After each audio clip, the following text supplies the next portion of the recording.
I'm Rob Skinner, and this is the Rob Skinner Podcast. Today, I'm talking to Doug Jacoby, international teacher and author. Doug, welcome to the program.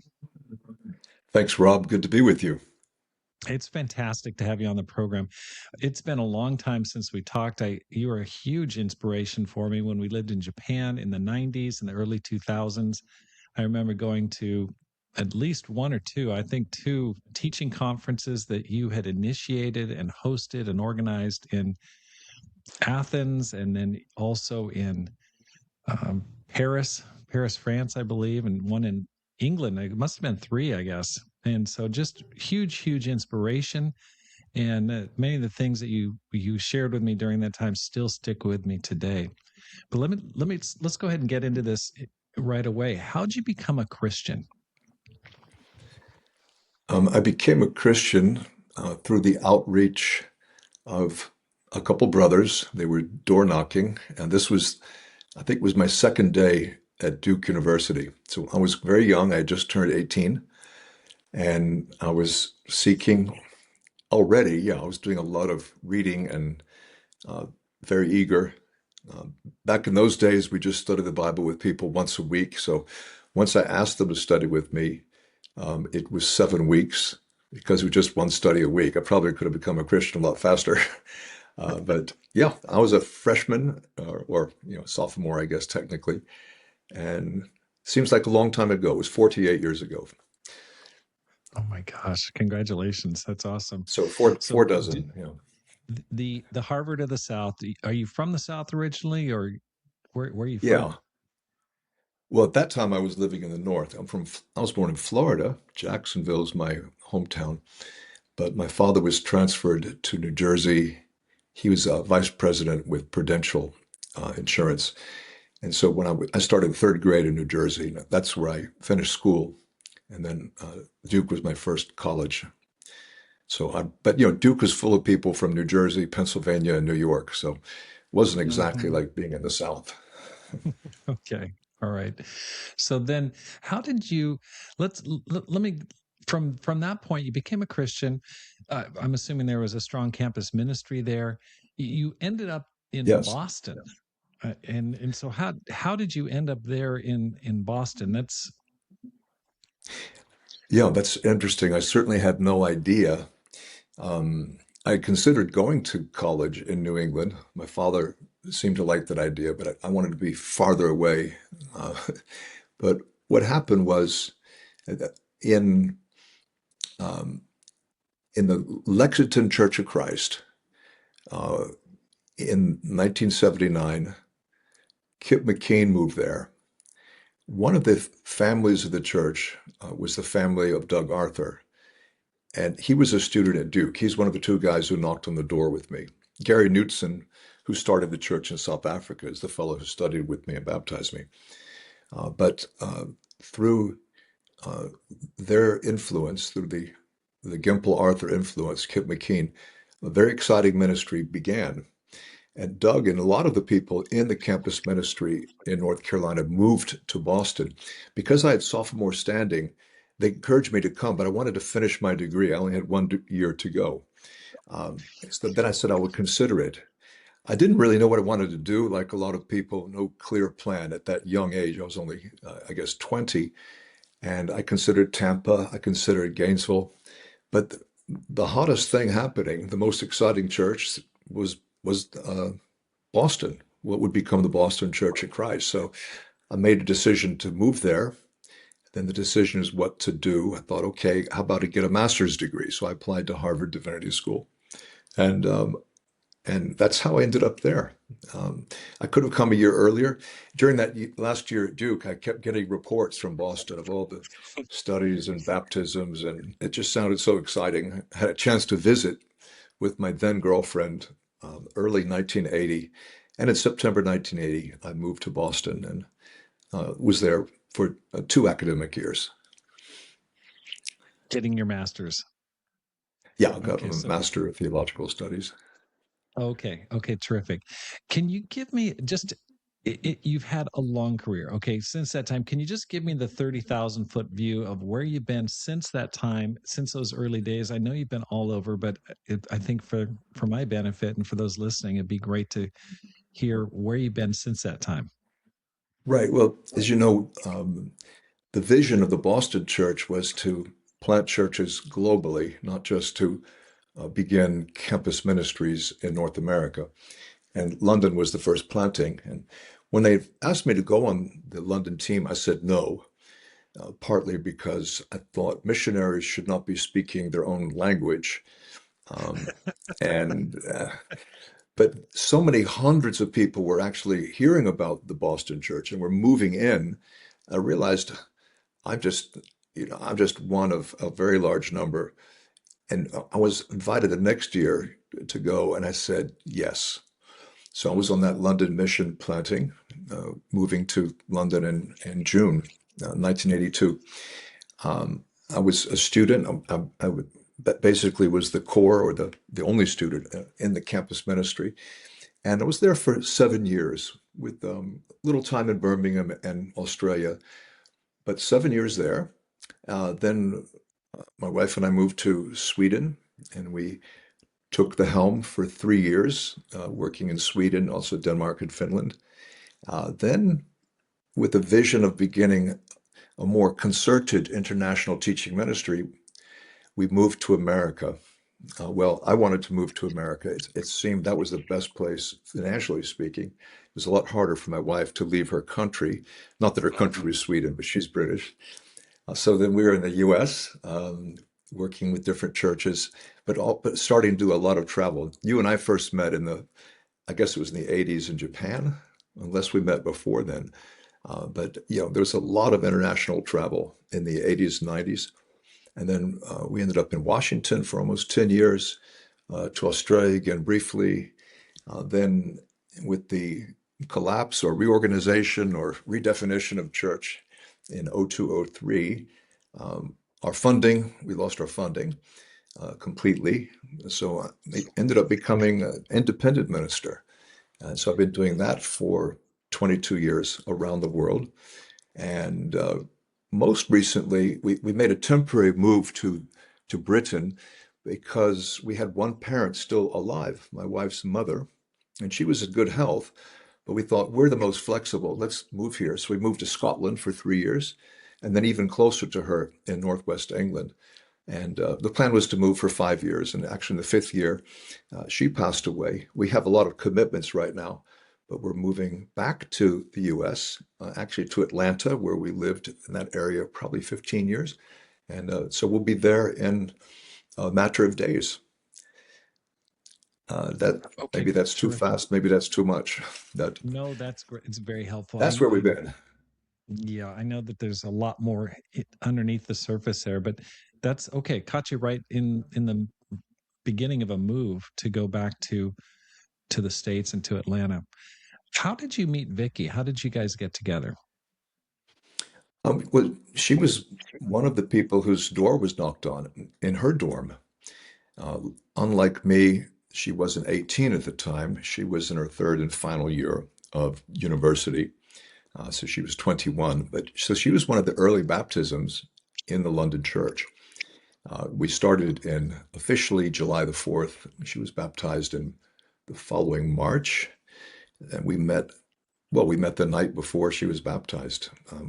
She had been doing some studies, and on that, I met her after a women's semifinal basketball championship at Wembley.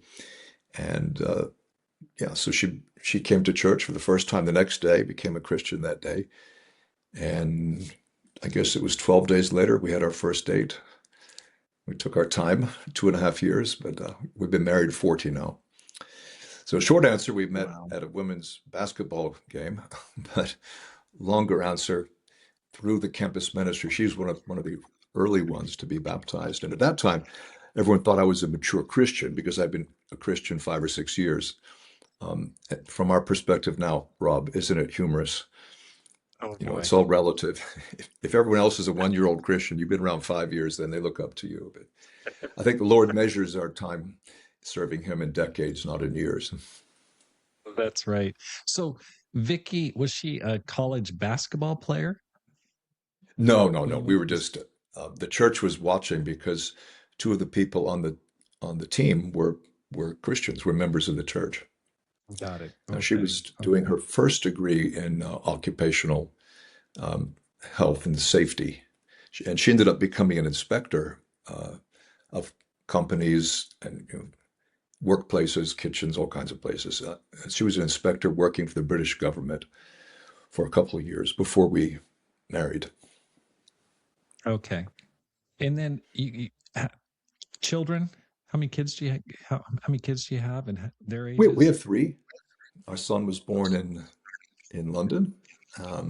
The second time we lived in London, let's see, it's we have see we're about to make our seventh international move. So Oh boy. I mean, it is a little crazy sounding.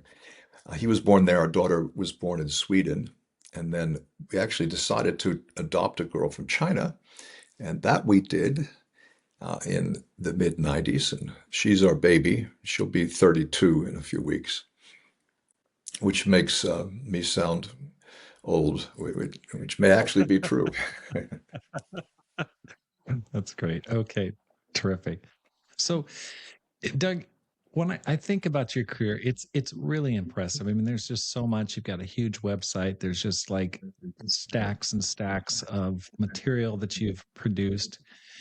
How'd you Hmm. get into teaching and writing? Okay, what led you Ah, into that? Because you were certainly a pioneer in our family of churches. You were one among two or three. I mean, I just can't remember too many other people writing at the time when I first, became a Christian during that time period. yeah, interesting. The writing was the idea of James Lloyd and Doug Arthur. They said, what if we collect articles from different people who are coming for our summer program in London and you could edit the book? Now, I'll tell you, editing a book with multiple authors is a lot harder than just writing one. But that was the very first one. I had never before even considered that. As far as teaching, I remember in Boston, I had a conversation once with Kip McKean, and he said, Doug, I see you more as a maybe a like a teacher, like a college professor, or maybe campus minister, than I do as a church leader. Now, later on, we did become church leaders for quite a few years, but he was actually right. At the time, I didn't like it. It sounded like, no, you can't really hack it, so you just be a teacher. But I think he was prescient in a way, and that is the direction things went. And it was because living in Europe, um, evangelistically, it's a very different world. Uh, Christian evidences are really important. Knowing something about world religions makes a huge difference. And so, just out of the needs of evangelism and connecting, I ended up doing a lot of studying, which and putting these studies together and teaching in the London church. So it was a process, but I had no idea that the kind of ministry I would end up in is. I had no idea that was on the way. So the current ministry is has 8 or 10 different components, from leading tours to the biblical world to doing podcasts to publishing, um, uh, academic conferences, networking with biblical scholars around the world. Just all kinds of things. It's very diverse and really interesting. And the 20 years on staff were very interesting. But during that time, I don't know.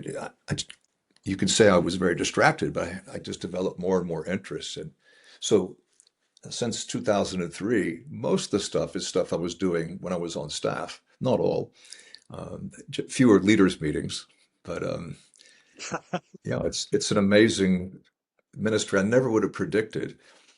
And I realized I could have gone just an academic route.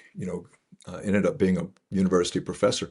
Well, I know a lot of these professors. They say we wish we had the flexibility and freedom you do, but part of me longs. I wonder. I was at a crossroads. I could have gone in that direction of being a professor, and I didn't. But I appreciate their work, the hard work that those men and women do. So I'm I'm making it seem even more complicated than it is, perhaps, but I'm actually leaving parts out. Well, that's what's really interesting to me is you were really a trailblazer in terms of teaching. That just wasn't the thing back in the day. There was just seemed like there was no time to write, and yet you were producing so much material. I remember going to one of those teaching conferences, flying there, may have been in London, I can't remember, and you shared a poem about working upward in the night. I just said, "How do you do it?" Oh, Longfellow, yeah. And Yeah. you quoted from Longfellow, and do you still remember that poem? The heights, the heights, like heights by great men reached and kept, were not attained by sudden flight. But they, while their companions slept, were toiling upward in the night. That's right. So that still And means a so, lot to me. That in the teaching ministry, a lot of the work that's done is invisible. And uh, in those earlier days, you couldn't just be a teacher. I mean, you had to be an evangelist first. And teacher had to be squeezed into the extra time, hence the toiling upward in the night. So, yeah, absolutely. It hit me. I thought, okay, this guy is really calling me higher. Is challenging. It's like you're going to have to work as an evangelist during the day, and you're going to have to squeeze in study and writing all in the margins, and that's what you did, and it's very very impressive. When you look back on your career, Doug, what are you most proud of? oh, wow. I mean, I had another thought. If I just go back, I had a lot of support to be able to do what I did.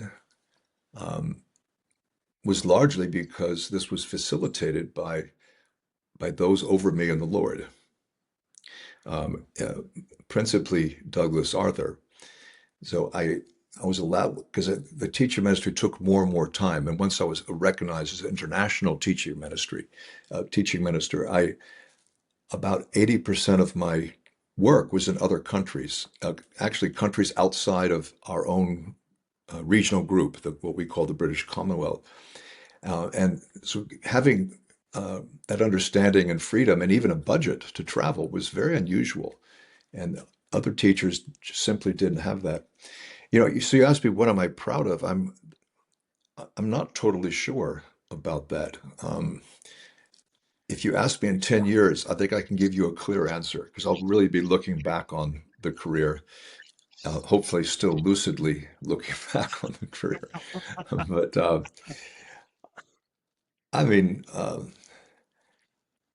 I'm proud of the many of the brothers and sisters who my ministry is able to sponsor to attend events, conferences around the world, and Christian leaders and professors, not necessarily even in the Churches of Christ, meet these brothers and sisters, and they're so impressed. So I'm very proud of people that I've been investing in, others have been investing in. Um, maybe some of the books, perhaps that, but I'm not really sure. No one's ever asked me this question before, Rob.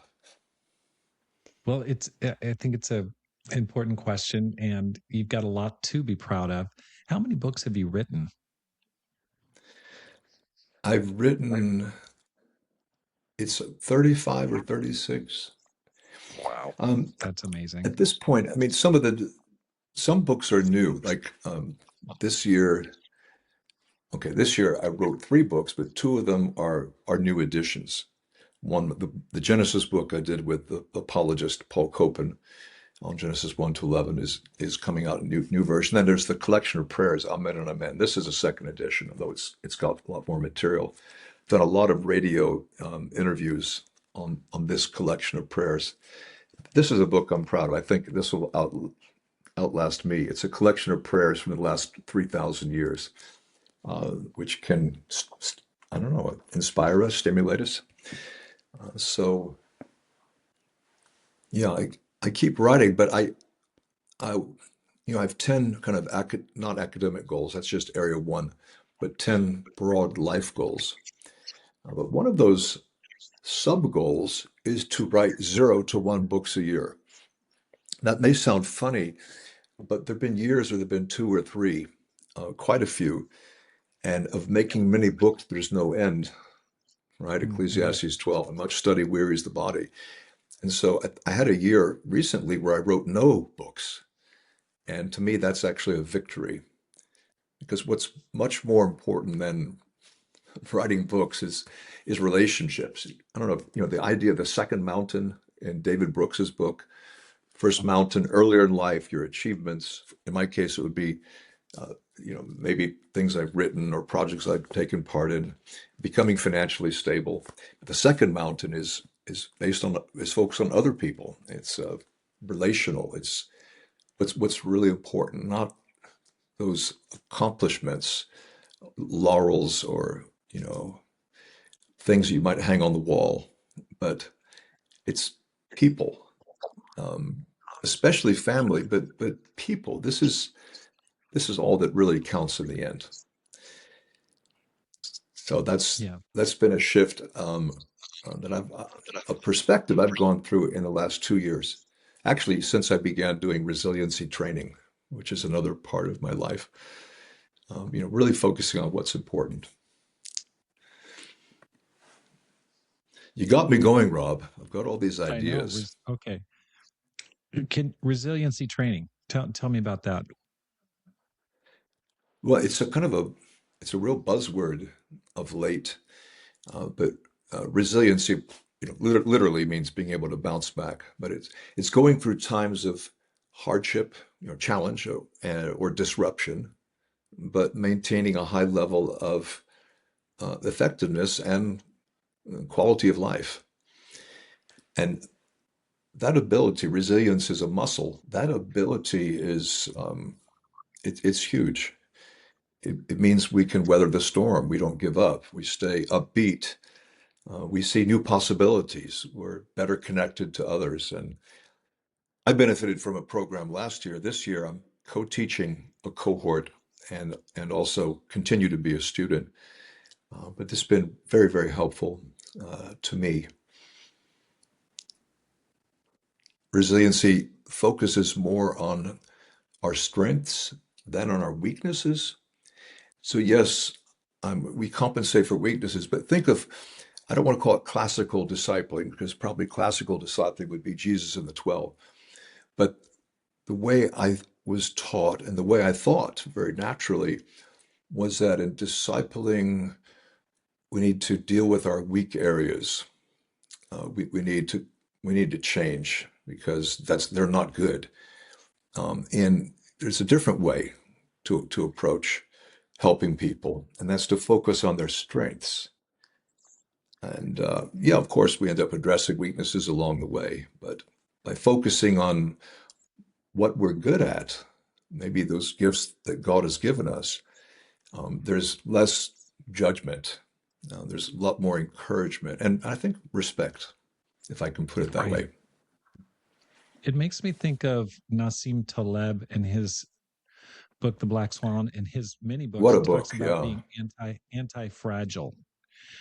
Is there a connection Yes, between that? yes, I think so. Yeah, I would say there's definitely a connection. And in resiliency training, end up reading a lot of great books like The Obstacle is the Way, or Do Hard Things, or Strength to Strength by Brooks, not this Brooks, or Second Mountain by David Brooks. But yeah, I've read two of Nassim Taleb's books, and they're great because they make you think. They Um, do. He's got an attitude. He's got a yeah, story. He it makes you. doesn't like economists. That's for sure. I can tell you that. In any That's case, that's true. He let, makes let, he very fair. let me just go back because you're the difficulty in this conversation is you've done so much. It's difficult to maintain a focus. Why don't we do it by decade? When you go back to the 80s, what's the biggest lesson you learned from your time in London and then on to Sweden? Like what stands out to you about that decade? Yeah, because I didn't necessarily learn the lessons at the time. Often they become clear a few decades after, as our perspective change. So in the 80s, it was I could be part of um, global evangelism. This works. We can start new churches. We will do well. We will grow. I mean, that's a huge confidence builder. So um, becoming an evangelist, which was the first appointment outside the United States, was a huge confidence builder. In the 80s, I married. We had our own ideas about ministry, so we ended up leaving the UK and moving to Scandinavia. And for my wife, those were the best years ever. I think those Scandinavian years. Do you want me to keep going? The 90s? Yeah, let's talk about the 90s, especially with you starting a teaching ministry and starting to pull people in as you pulled me in. You know, if you could just kind of encapsulate that decade, getting started with your teaching ministry.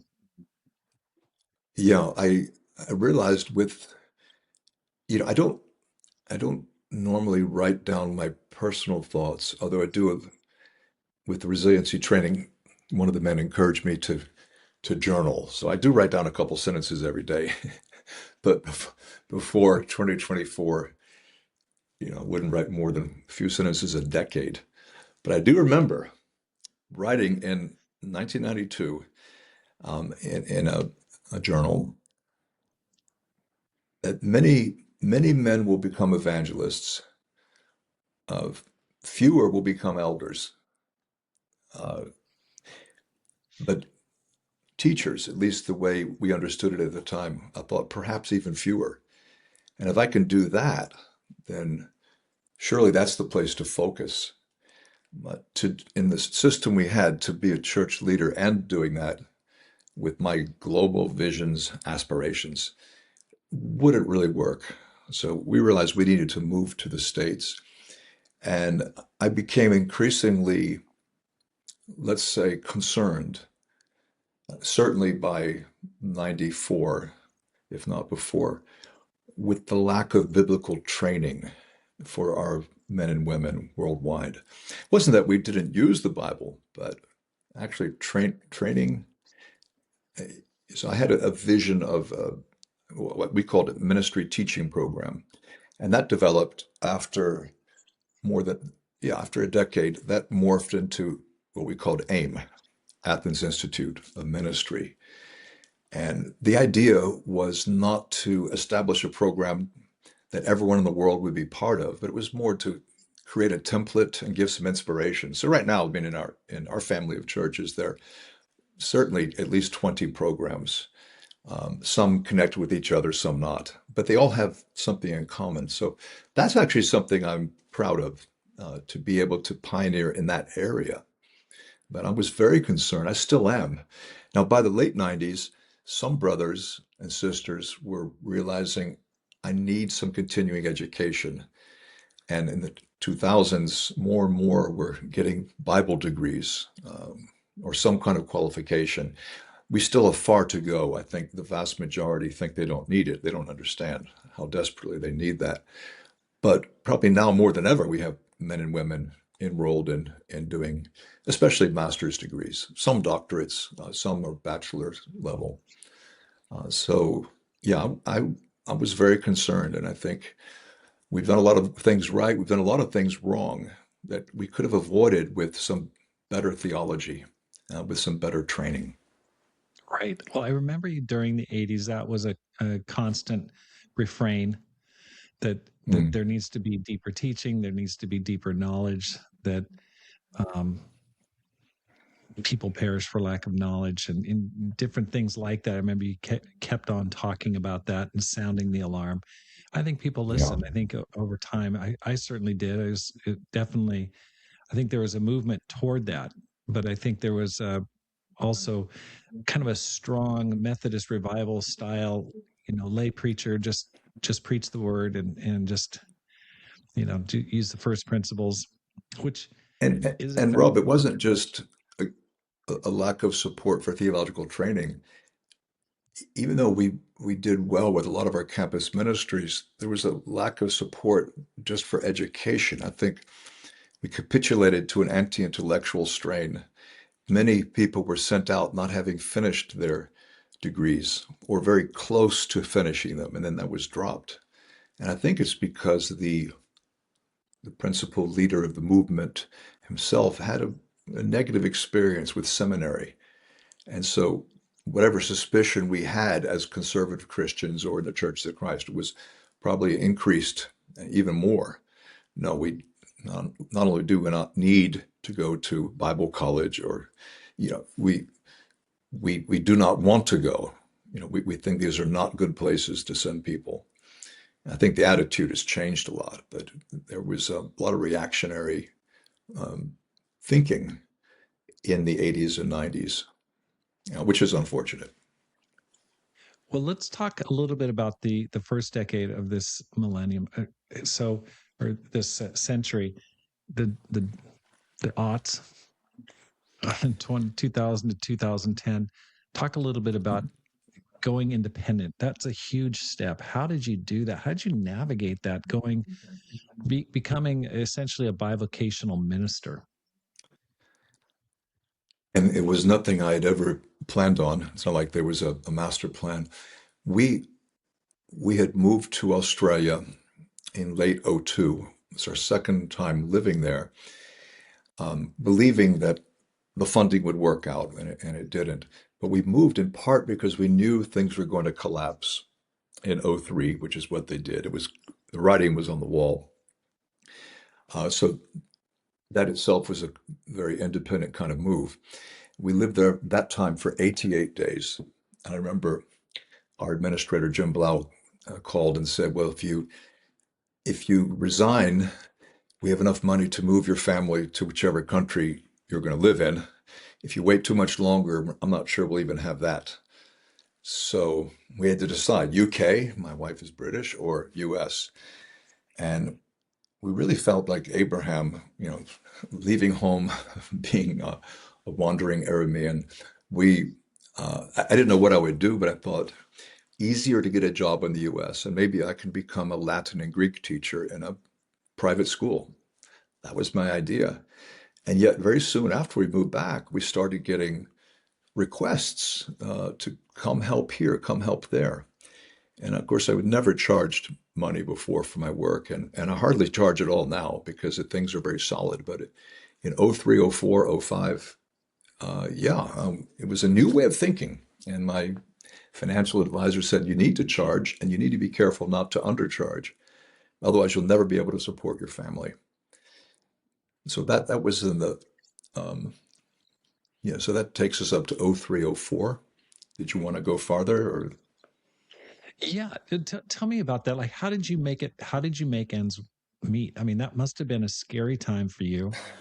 I mean, you It was already had a number exciting. of books at that point, but tell me, you've got kids that are younger. Yeah, You've got all in kids school. all in school, so that's pressure cooker time period. Well, Can you describe I that? know you understand it. I think we talked about this a bit when I came and visited you in Boise, during your You've Idaho got a period good before memory. you went to Okay, Oregon, that's right. the Rogue Valley Church, Ashland. Is it Ashland or Ash something? You have a photographic memory, Doug. That's No, no, dangerous. no, no. But yeah, we really didn't know what we would do. And it's at that point, churches in our model of compensation were not setting people up for retirement. Retirement donations were minimal. Um, something like, if I recall, $100 a month, but only starting when you were 35 years old, which was like, wow. So, and there was really no chance to save. Right. So, and I and hundreds, actually thousands of people who worked for churches globally were in that same position. But I think one reason we landed on our feet is that in the previous years, particularly the previous decade or so, um, we were really well connected with brothers and sisters around the world and had taught in many of those churches. And so there was already a network, and there was a trust. And without that, I don't really know what would have happened. Yeah, it was a very exciting time. It's not a time that uh, I necessarily would want to go through again, but it's a combination of inspiration and disillusionment, of joy and disappointment. Um, Realizing that if we're not going to have a very strict hierarchy of control globally, we're not going to all be able to go in the same direction. There are going to be differences, which sadly, some differences will separate us, will divide us. And having to accept that and get over it, that was an adjustment. Right, right. Well, I'm sure also with the rise of the internet, that was happening during that time period. That must have Yeah. been very helpful because all of a sudden you've got a global reach. You built a massive platform with your website and your teaching ministry. So those, and plus you're incredibly smart. I think I remember, spending time with you when you would come and visit us in Tokyo and talking with you. I'd be asking you questions and I'd be thinking to myself, I think Doug is multitasking while he's talking to me. He's while he's talking to me, he's also like coming up with his latest book. It just seems like there's a But it was uh, never that way, Rob. I'm sorry if I gave that impression, but I've always had multiple interests, at the same time. Oh yes, I know absolutely. I just remember thinking this guy's got a lot of brain power going on upstairs, that's for sure. Okay. So then let's talk about the next decade. You were in Atlanta most of that time, I'm assuming, I'm Yeah, guessing. we ended up moving. We left Australia. We ended up. My brother said, "You can stay with us." We moved to Ohio, and the kids finished up school year, which was pretty amazing because they'd been in the Southern Hemisphere, where it's a very different time sequence. And then a friend, there were certain confidants, there were people I would talk to at that time. Uh, yeah, um, I would say Sam Lang, Gordon Ferguson, Tom Jones, Mike Tolliver, Scott Green, might have been five of them. There were a few others, but Sam Lang said that he was going to move to Athens, Georgia, and he had a friend, Greg Garcia. Uh, these both became Christians in Gainesville, in Florida, in the 60s and 70s. And they said, we'll be not too far from you. I think they were going to be in Kentucky. Maybe you want to consider this. So I drove down and talked to the two of them and then talked to my wife on the phone. We decided, never having visited there, to move to Athens, Georgia. Wow. So we live right off of Hog Mountain Road. So after all these years living in cities, yeah, it was something. Some days you could smell the manure. One day I got up and there were 7 cows in our yard grazing on our lawn. Um, that was a different world. So we were there for a couple of years, but then we moved into Atlanta. There was a group that wanted us, and there was a new church. It wasn't totally new because there was quite a number of people who started it. We started a church that was called the North River Church of Christ. That was in 2005, and we were there in part of that leadership group up until 2020 when we returned to UK. So yeah, So you were part of the North River Church from 2005 to 2020 yeah, from the with King beginning, James, from the inception with until Tom Brown. yes, Tom ended up moving there not that long after we were there. I guess it was within the year. So that's So was that like Georgia. a breakoff church? Was that like part of all the former Atlanta Church of Christ and then just different splinters that came after 2003? It was something. It was really something new.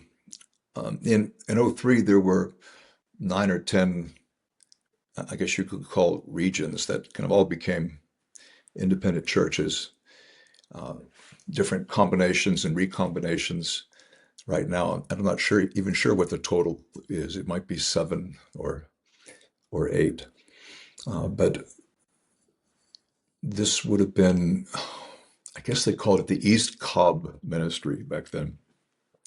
But we were starting something new, and it was very encouraging, very very exciting, particularly, I'd say '05, uh, '05 to 2010. Once the when a church becomes 500 members or 1,000, and at its zenith it was 1,200, it's a very different animal. It's a lot easier to get your arm around it, and to connect emotionally when you're 50 or 100 people or 150. Exactly. 1,000 Exactly. is it's getting hard. So Okay, so you were there for that period of time, and then in mm, 2020, you wanted to go back and be with Vicky's mom, and you were for there for family over reasons, moved back to the yeah, family UK. reasons. So Back to came the to UK. Scotland. Where are you currently living now? Well, we don't live too far from Scotland, and we live in northwest England. So it's Lancaster is probably the town that people might be familiar with, but not the one in Pennsylvania. And that's walking distance from us.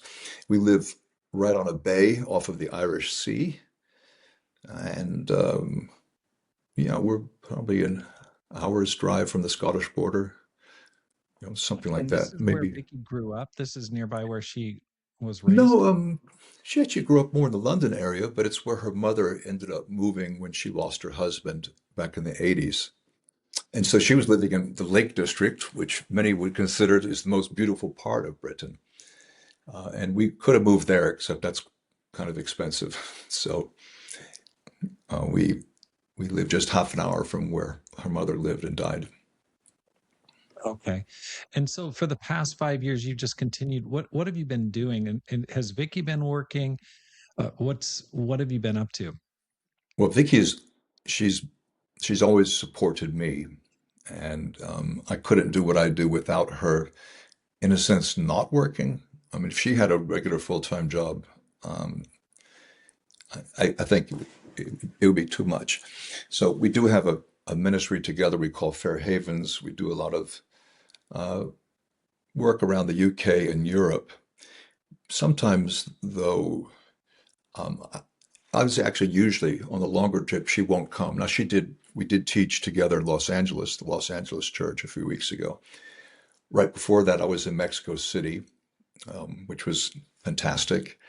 But she wasn't there for that. We were together in Atlanta. I was in Boston. She came up to Boston more for the fellowship. And then back to Atlanta. I stayed a whole week. Then we both flew together back to the UK. 2 days later, I headed to East Africa. I just got back from Kenya and Burundi. So, yeah, she doesn't always travel with me. And as far as locally, so I guess what I'm saying is my ministry could be based anywhere in the world because I do stuff all over the world. And if I'm not traveling, as long as I have a computer, like you, Rob, if you have your computer, that is your office. You could be anywhere. So we've done as much as we could in the UK, wherever we've been welcome, and we've tried to be stimulating and encouraging. Like this is a Saturday. Tomorrow we'll be with one of the UK churches. There's a function, and I guess I've taught twice and preached and taught in London in the last couple of months, but we're about 5 hours away from London. Okay. Anyway, So I understand. Okay. So I know you're busy. It must be tough for you to not be at a hub. That must add a lot when you have to drive so far to get to an airport. yeah, When you Edinburgh, the airport was 18 minutes away. Here, I see. it's closer to an hour and a half, and but you compensate. Most people in the world don't live 18 minutes from an airport, and they wouldn't want Exactly. to. Exactly. Okay. So like what's the nature of you've got this ministry, you've built a huge network of relationships all over the world. What's the Hmm. nature of your relationship like with the ICOC, International Churches of Christ, around the world? Is it as it always has been? Is it changed over time? I'd say it's changed some. I would say that in most of the work that I do is with the ICOC. Not all. For example, if I'm leading tours, we've always had people from other denominations joining. Academically, I have colleagues from different faith traditions, but it's mainly ICOC. And it's mainly a very positive relationship. Um, at this point, I don't know how much you're aware, but there's a lot of how would you put it? There are factions. There's rumors, gossip, slander, uh, and I think when we were all one and there was stricter control, I'm not in favor of high control. I'm actually in favor of low control. But if people had attitudes, or if people didn't like you, they would almost be forced to confront that, and you would get together and have meetings. So we do have some people who don't like us and don't like other teachers that they view as too independent. And I could name the people. So there are parts of the world where I guess we wouldn't be welcome. But it's really because of direct opposition from people I would call interlopers. They should mind their own business. But in nearly all the churches, we're very welcome and appreciated. And I maintain a massive correspondence, written and phone and personal visits with people all over the ICOCs. So this is the spiritual family. Did I say anything that needs clarification there, Rob? No, I think that's it. And I appreciate you sharing that, because I think that is a reality of after 2003, there was a shakedown, basically a massive breakdown of the superstructure. Yeah, And in one way, it was awesome because it enabled me to go plant a church in my hometown, which probably never would have happened had there been right. like a superstructure. I don't know how to an administrative structure guiding future direction. So it offered opportunity for innovation and advancement in the kingdom of God in a more organic way. But on the other side, I see in our family of churches, there you're right. There's more gossip. There's more talk. I try to stay out of it. I try to avoid it. But Mm. what are you seeing? Like when you take a look at our family of churches, what's your evaluation? Well, if I'm even qualified to offer an evaluation, I think we've taken autonomy too far. I mean, autonomy is a quality of an adult. I mean, we should be autonomous in that we feed ourselves and make our own decisions. But of course, there's that balance between dependence, excessive dependence, and independence. I think the pendulum's gone too far towards autonomy. It may even be worse than I realize. Um, I feel extremely connected to the brotherhood, but as I travel, I realize how few people are connected. How many churches are they're kind of on their own, or maybe they have one other church they connect with, but they're in a kind of a backwater. So my evaluation, anyone who says that globally it's all bad news. That's someone who's not being fair, probably doesn't have all the info. Anyone who's glowing with a positive report, oh yeah, we're doing great globally. I don't think that person has traveled very much or really listened. It really depends where you are. And as you know, Rob, even in a single church, there can be people who are happy as clams and other people who think it's, a toxic culture. And that may be true, even in one group, because, each house church or basic unit has a different flavor, sometimes even a different theology. So it's to generalize is hard, but and I don't want to base it all on the numbers. My suspicion is that we're not growing globally, and our theologies will make it very hard to grow. So that may sound like a concerning judgment, but I think that's true. there are exceptions or places where there is a lot of Right. growth, and I mean numerical growth, but in most places, nah, that's really not the case at all. Right. That's it's difficult to come to grips with that because you want the kingdom to be growing across the board. And that's love you, I'm sure, as I we love the churches, we love the family, the brotherhood. But at the same time, there's the reality of it always seems like there's problems. There always have been problems, and Yeah. have there are problems now. It makes you rely on God. I kind of wonder that God sets it up that way. Just problems create dependence on God for sure. But let And me just let's yeah, do a little thought experiment, Doug. okay. Let's just say you got appointed king of the kingdom. Okay, you are the prince of the kingdom here, and you could wave a magic wand and make it exactly like you wanted, and you were in charge of the family of churches for the next 5 years. What would you do? Where would you guide it? Well, first thing I'd do would be to resign. You're asking what would be the second thing I would do? I mean, if you ask, you know, Maybe I should call it prince or the president of the kingdom. Okay, let's just say you got voted in and you were the 5 year well, president of the ICOC that family of is churches. not a job I would want any more than being president of a country. Um, Right. I mean, God is the King of Kings. I mean, God, Okay.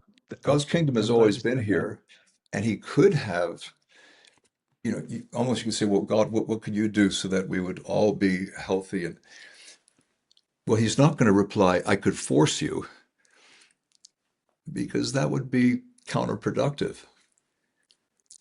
So, I mean, to affirm the right of every congregation to be independent in a healthy way, that's certainly one thing I would emphasize. But also would emphasize the importance of connection. And I think part of this is, from my perspective as a teacher, it's a lack of humility. We have this view that we can't really learn from other groups, sometimes not even if they're in the restoration movement, even if we share the same DNA. There's this attitude, history is dull. We have nothing to learn from history. Why study church history? Which I think is incredibly arrogant.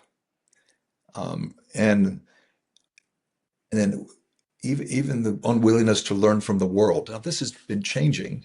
We'll bring in outsiders with expertise in a field to speak to our groups or to our congregations when appropriate. But even that it's a little bit of a new thought for a lot of people. Okay, I was recently visiting a church where they had clearly been taught you shouldn't read any book that's not been published by the ICOC. To you who likes Black Swan, and I'm sure you've read hundreds of books in your life or thousands, that seems like just a crazy thought, but this thinking is still there. So it's the idea that we're the only show in town. If it's meant to be, it's up to me. We've got to do it. We've got to be in charge. We don't need to learn from history. We can jump from 33 AD almost to the present and skip over all those, centuries. We don't need continuing education. A lot of our leaders, they don't have theological education, but even if they do, they think, I don't really need any more, which I think is so wrong. So I would really encourage people to to look outward and to network broadly and to keep learning. Stay connected.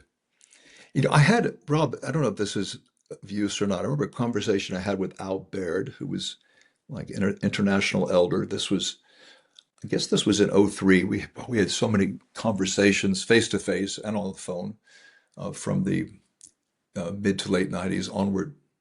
And I said, maybe all we need is to pay a secretary 1/4 time to maintain a directory of churches. And if people say we want to be in that directory, we simply collect their information, and maybe their congregation pays $100 a year, or it'll be enough to you know, to cover the salary and business expenses. And maybe that's all we need to be connected. Maybe that wasn't enough, but I can see that might have been an improvement over what developed. Right. That's the tricky part, Doug, because what I hear you saying is maintaining independence and the freedom that comes with that, which I think has value, but at the same time, cooperation and working together. Yeah.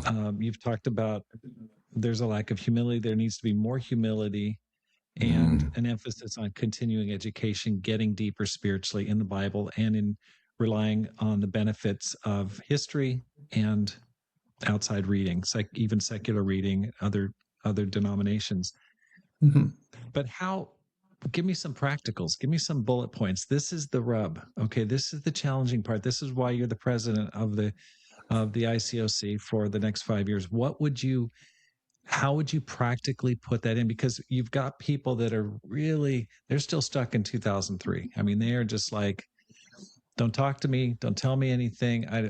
You know, oh boy, that sounds like accountability. Oh my gosh, that's just control. You're trying to control me. And then you've got people that are like, hey, let's go back and have a lot more involvement in each other's lives, so that you've got a broad spectrum of people. Yeah. How could you practically synthesize that? I'm not qualified to answer. I mean, I can share principles, I can give illustrations. Let me offer if your audience uh, of the Rob Skinner podcast are mainly in North America, they'll appreciate this.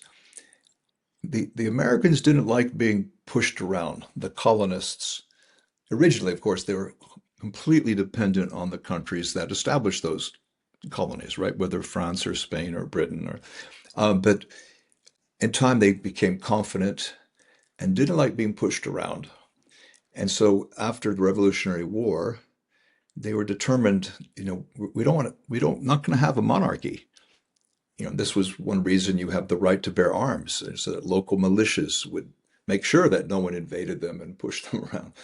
And they were leery of central government, of control. And so the first draft was, well, it was the Articles of Confederation. So the states had a lot of power. The federal government was very weak. And it really didn't work great. Although it sounded good, I think. We're confederated, like Switzerland, which is a confederation of cantons, as they call them. There's no president in Switzerland. No one can tell you who the president is because it's more like they rotate the chairmanship of the six or seven parts of Switzerland. In the U.S., that it didn't go so well. So then you had the Constitution. The Constitution gave a lot more power to the federal government, not taking it away from the states, but the federal government was strong. But you had the checks and balances with the judiciary, the executive branch, and of course the legislative branch. And I think we are still in the Articles of Confederation phase. We're still sensitive. We don't want a King George III or any other king or queen telling us what to do. And we've not yet, if we're going to have an international structure and government, we're going to need something more like the Constitution, with separation of powers and with checks and balances. Does this take you back to your school days, Rob? Oh yes, absolutely. So I think that's, you know, what you can't push people around. You can't tell them what to do. But I've always strongly supported the right of each church to make its own decisions. And so I think if a church is smart, if they're hiring men and women on staff, they should have some strict requirements. It shouldn't just be, oh, this brother's very inspiring, or, she's wise or pretty. It's got to be a lot more than that. But we can't make a list of criteria or qualifications for the whole world. I mean, not even for one country, let alone the whole world, because every culture is different. And we'd be going way beyond scripture because the Bible doesn't give us answers on these things.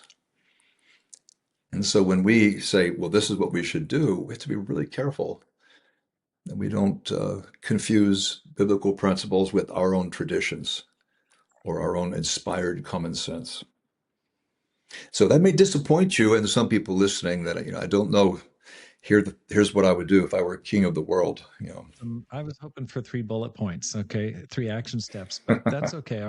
We can just go ahead and Well, let that's it one of the rest right bullet there. points, Rob, is that we we're going to have different views on how this works. I Yes. mean, take some of the contentious issues right now, like the women's role, which has been under heavy discussion um, for a couple of decades. When we've been talking about that one since probably 1990, we've been talking about that. We're not all going to agree on this. Since you brought it up, can you give me a 30-second summary of your view on the women's role in the church? Well, 30 plus years ago, someone asked me about this because I was one who was advocating, women should be permitted to serve the communion. I mean, come on, and pray and baptize. And at that time, most people felt good about that. I said, what I think is more important than whether you ever have a woman preaching or a female elder, or, there are a lot of ways we could put this. More important is how will we relate uh, to groups who go in a different direction. So you've got this group that has the female evangelist. Will we still respect them, or will we make that an issue of fellowship? No, we're not going to really associate with you. And because I remember I told people it's coming, and I don't know when it'll be, but we will have women. Um, it's not like we're going to maintain the complementarian position unilaterally, across the board forevermore. It will change. How will we treat each other when there's a different view on that? So, where do I stand? I'm much more open-minded than I used to be 10 or 20 years ago on this. Um, it's a big topic. I've got a lot of material at my website. I've taught a lot about this on this topic. So, can I just point people to my website? But I think what's more important is if you have this view and I've got that view, Vicky, my wife, has that view, and your wife, Pam, has this view. We may have four different views. Can't we all still be Christians, in good standing? Some people say, no, you can't. And I Got think it. that's Okay. So, unfortunate. okay. Well, I think that's a beyond the scope of this conversation, but it's an I certainly hope it so. is a big issue for sure. So Yeah. going back to your travels, you're going back to the States. What's leading you back to the US? Well, in part that our, our, And where are our, you going? you What's know, because returning to Britain was just for 5 years. That was the plan. And Vicky's mother died earlier this year. We, in terms of family commitment, we still have lots of family in UK, but there's not the need. We're going back to the US and particularly the Atlanta area because of relationships. And, I thought, we'll go back to the States. I thought maybe New England. I thought about New Hampshire or Rhode Island or something, or maybe even Canada, but somewhere cooler. There's all that humidity and it's hot, which I don't care. I'm fine. But for my wife, she's British. The heat's not ideal. So why would she want to go to Britain? Why would she want to go to Georgia? Because she has so many friends there. And then we realized that her friends, in virtually every case, she's close to the woman, and I have a great relationship with the husband. And so we're friends. This is quite unusual. Like our main seven relationships, we're, pretty much equally close as couples. So that just made a lot of sense to go back to that to the Atlanta area. So really for fellowship, for relationships. I see. So you've got equally balanced relationships where you've got couple relationships where Yeah, you're close to the guy and she's close to them. Okay, got that. lots So of couple relationships. Yeah, that's important. what's your plan for the next 5 to 10 years? Are you talking about retirement? What's as you look forward, what's your best guess of what plan on doing? Well, I've been very slowly divesting myself of different responsibilities, different components in my ministry, and trying to empower younger people um, and and help them along the way. Because I realize, yeah, you feel this. I mean, the age difference between you and, let's say, the younger people, and right when the younger people are people who are in their 40s, you got to realize you're a lot older than you may perceive yourself to be. You may be young at heart, but we've got a duty to step back, to empower, to not to hang on to power like some dictator. And there's so many dictators in the world right now. I'm sorry, what was the question again, Rob? What are your plans for the next 5 years? Oh, just the plans. Yeah, we figure that we have at least another 10 years where we'll be very active physically, hopefully longer. Um, in the so many people these days are in the West are in pretty good health in their 70s. In the 80s, people are keeling over. So Hmm. I'm not assuming after age 75, I'm 66 now. I'm not assuming I'll be completely lucid. Boy, I sure hope I am. I hope I don't get dementia like my mother and her mother had it. But so I figured I had, about a decade of doing things very similar to what I'm doing now, just slowing down ever so slow, every slightly. So what we're actually doing, an idea my wife floated a couple years ago, and I didn't think much of it. And then this year we revisited it, and that was to move to a 55 plus community. So we found a community. It's not far from Atlanta, 900 homes or so, all kinds of sports, over 100 different clubs. It's on Lake Lanier. So that'll be great for us. We can go back to kayaking, which we enjoy. There's a sport called pickleball, which I had never seen before. We're signing on a house and taking possession in really just a few days. And right across the street, there's a pickleball court. I didn't even know that when I saw the house the first time. I saw it from a drone, from an aerial view. What's that? Pickleball. Anyway, these are these are not just seniors like a nursing home or old people's home. These are older people with older children who really want to stay active. And Yeah. so whether So, it's so you're swimming moving or into tennis, like a and you're I'm moving sorry. into like a 55 plus, like a retirement community. Is that where you're moving to? Yeah, I wouldn't call it retirement necessarily, because probably most people, if you ask them, "Are you retired?" would say, "Well, depends what you mean." But a very active kind of community, a community of a few thousand people. So Oh, that's like okay, where a we'll planned be. community. Yeah, and I think the opportunities for outreach will be amazing. And we get on pretty well with people in their 50s, 60s, 70s, even 80s. Okay, so you're going back to the North River Church. You'll be a part of that church, I'm assuming. Well, this community in Atlanta, you have, you know, around seven main groups. Now, if Atlanta's here on the more northwest of Atlanta, you have Marietta, that's where North River is. Northview is more northeast, and this is even further out. Lake Lanier would be even further northeast. So we'll certainly keep our connections with our friends in the different churches, but we would probably be we would be much closer geographically to Northview. But Okay, the okay, relationships among the various congregations are, it's not like you have to choose. Um, right. Well, Doug, thank you so much for sharing. I want to close it out by asking this question. I ask almost all of my guests.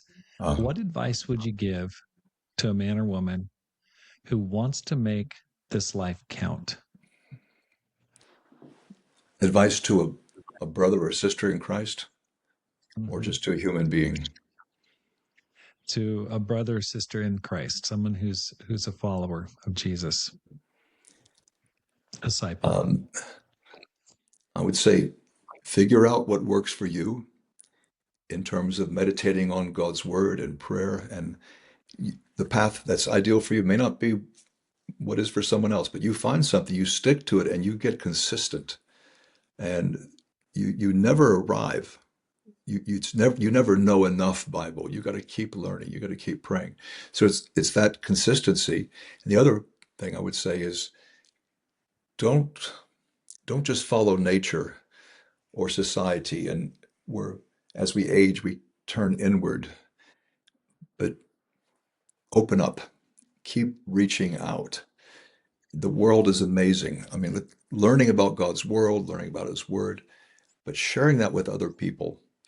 It's not something that you should ever stop doing. I love that verse in the Psalms.